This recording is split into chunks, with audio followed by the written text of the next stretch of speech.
อ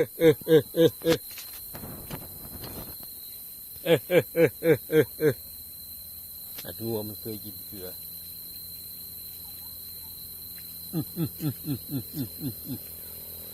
อย่างมาอีกเลย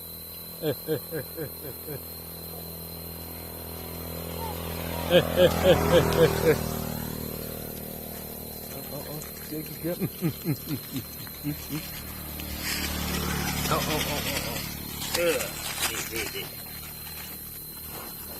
โอ้หมดแล้วเลย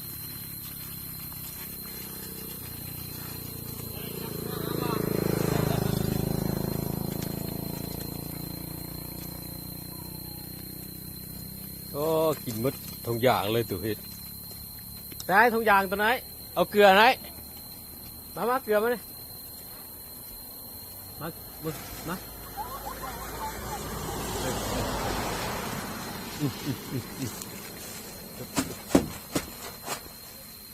อ้มาพี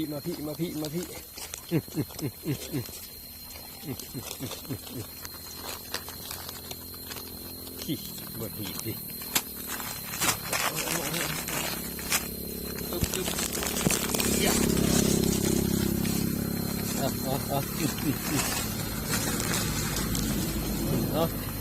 เรียกเกลือ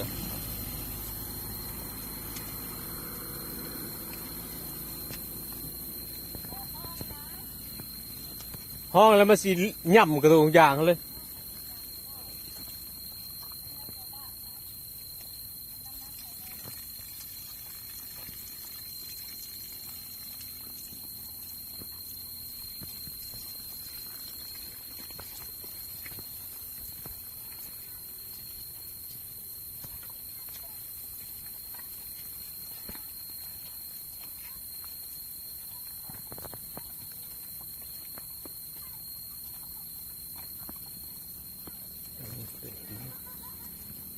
มักใส่บาตร